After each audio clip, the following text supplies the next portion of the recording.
Sa video na 'to, mga Percy at Marcy, naputulan ako ng kadena sa may Santiago, sa kabilang barangay, malapit sa amin. Malapit o malayo? Malayo-layo din. Ayan, putol talaga. Hindi dun sa dugtungan. Dun talaga sa naputol. Yan ang sinula ng butas. Yan. At to the rescue naman si tatay. Yan siya. Tinulungan niya akong kabit ng kadena. Yan o. Nagpe-prepare kami ng mga gamit.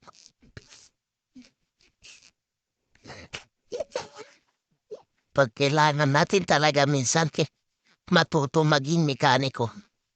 Hindi lang puro gamit ng motor. Yan. Ayan na si Tata. Baplasta siya ng lock. Sabay lock na putol yung kadena. Ayan, nililinis-linis ko yung lumang kadena. Nitignan ko yung ano niyan.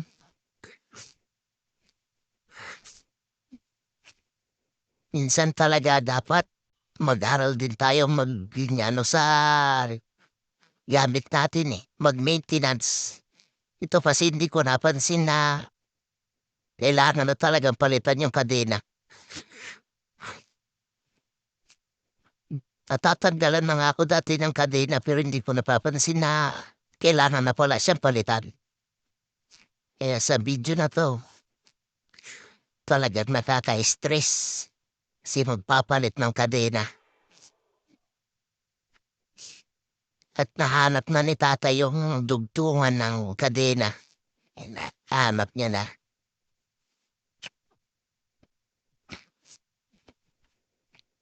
Kaya na rin si Kaparsi konting linis-linis kasi may kinain ng ano dyan. May plastic na umipit sa may ano niya, sprocket. Ayan no. May maliit na plastic na umipit sa sprocket niya. Inalis ko muna. At nilinis ko na rin. At napakarami na niyang dumi. Kasi ang usapan gamit lang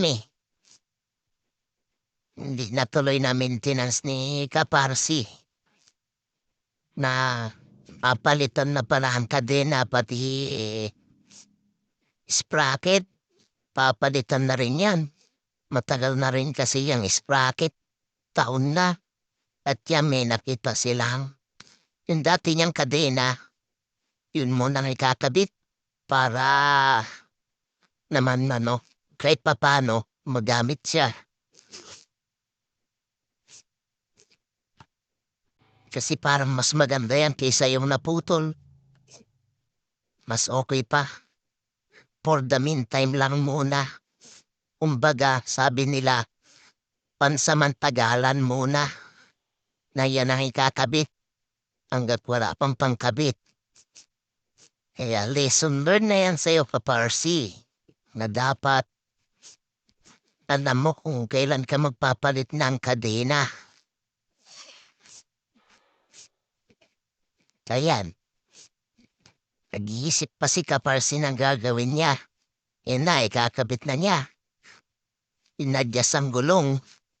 Inatras muna para maikabit yung kadena. At buti na lang, supportive si tatay. Yan si tatay. Maraming salamat kay tatay at tinulungan niya ako magkabit nitong kadena.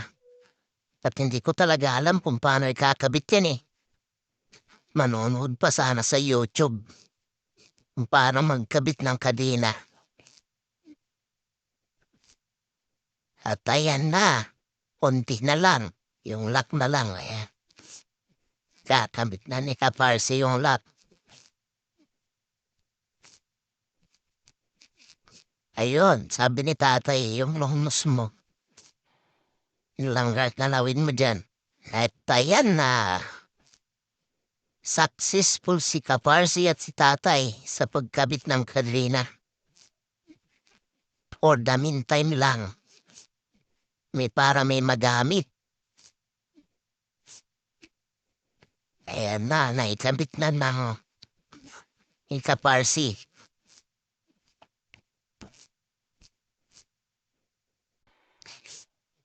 Mag-aalay na lang ng gulong.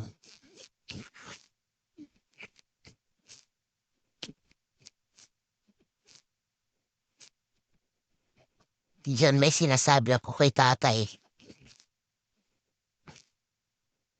Iaalay na lang ni Kaparsi yung gulong.